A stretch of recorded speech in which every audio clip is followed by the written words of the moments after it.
mga bagong mukha ng Alas Pilipinas Volleyball. At sino daw itong Alas member na delikadong isabak? OMG! At ang iba pang issue ni Alyssa at Gia. Kaya lahat ng yan ay atin nang alamin ngayon. Sa wakas, Diyos ko po, pinakilala na ang bagong mukha ng Alas Pilipinas Volleyball na pamumunuan, of course, ng ating kapitana na si Alyssa Valdez, Ces Molina at Jovelyn Gonzaga, na para bang bumalik lang tayo sa lineup noong 2019 SEA Games dahil bumalik rin ang dating coach na si Coach Shaq De Los Santos upang maging coach ng bagong Alas. At ang natira na lang sa dating Alas member ay sina Cla Loresco at Thea Gagate na pinili pa rin irepresenta ang Pilipinas despite sa mga kaguluhan. Ngunit hindi naman natin sila masisisi sa kanilang naging desisyon. At sa ngayon, ito na ang bagong mukha ng Alas Pilipinas. Ang iba dito ay galing NCAA, UAAP at ang mga veteranang manlalaro ng PVL.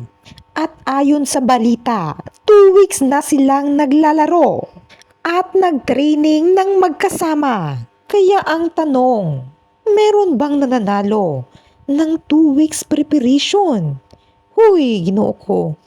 At ang mas nakakagulat pa, na si Alyssa Solomon ay biglang bumalik sa Alas Pilipinas at nag-withdraw sa PVL draft. Nakinig ata siya sa mga hinaing ng volleyball fans na sayang naman ang opportunities sa ibang bansa kung mas pipiliin niya pa ring maglaro dito sa bulok na sistema.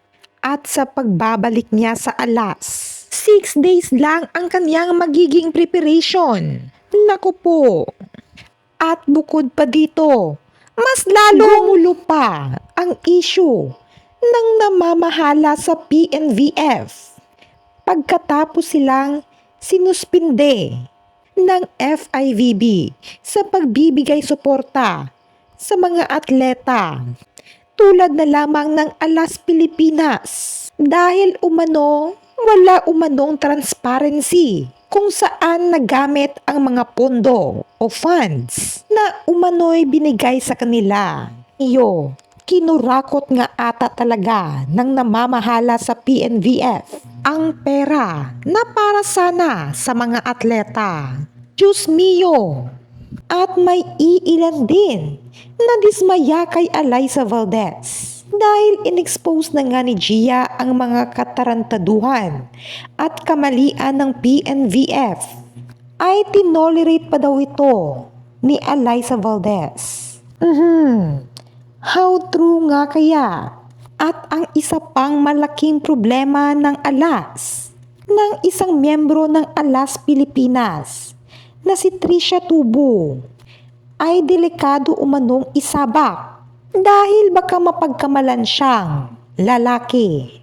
Ayaw naman nating maulit pa ang nakakalungkot na paghuhusga na nangyari kay Beach Thuyen ng Vietnam. Ngunit alam naman natin na isa naman talagang babae, si Trisha Tubo. Ayaw lang talaga nating mangyari ulit ng isang Thailand volleyball player pa talaga ang nagparinig-rinigan kay Beach Thuyen ng Vietnam na at least siya daw ay isang babae. I'm a woman na naging patama noon kay Beach Thuyen at isa sa naging rason kung bakit umalis na siya sa Vietnam national team. Ngunit ang mangganda lang talaga sigurong nangyari ngayon sa Alas ay magsasama na talaga. Ang fantasy lang natin noon na magsasama sa iisang team, si Alyssa Valdez at Ara Galang, na ngayon ay nangyari na. OMG, sa wakas.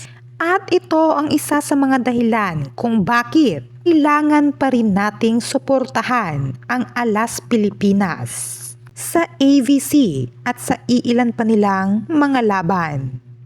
At narito nga ang schedule ng kanilang magiging laban. Una nilang haharapin ang Uzbekistan sa June 6 at susunod ay ang Australia sa June 7, 9 p.m. Susunod nilang kakalabanin ang Kyrgyzstan sa June 8, 9 p.m.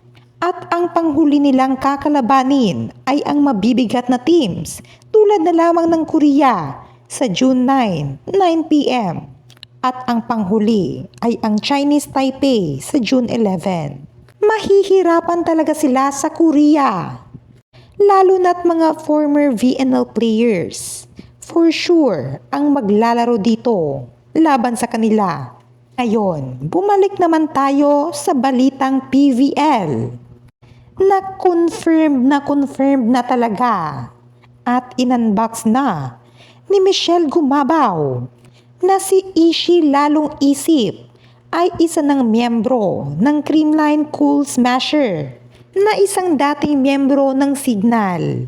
Marami din kasing mawawalang wingers sa Creamline tulad na lamang ni Eliza Valdez at Bernadette Pons at pati na si Tots Carlos. Kaya magandang addition talaga at makakatulong sa team si Ishi Lalong Isip sa Creamline. Kaya't magiging contender pa rin talaga sila ngayong PVL on tour. At sa balitang relasyon naman ng mga volleyball players, napabalitaan na ang dating miyembro ng Alas Pilipinas na si Shaina Nitura at ang bagong Alas member na si Luis Tudao ay tuluyan ng naghiwalay. OMG! Pagkatapos i-hard lunch ni Shaina Nitura ang isang AFAM basketball player na si Noah Pacquiao na naglalaro din sa Adamson University. Marami talagang nagulat sa anonsyong ito na si Shaina Nitura pala ay isang bisexual pagkatapos niyang magkarelasyon sa isang tomboy at sa isang tunay na lalaki tulad na lamang ni Abby Maranio. Kayo, ano ang masasabi niyo patungkol dito? Please comment down below.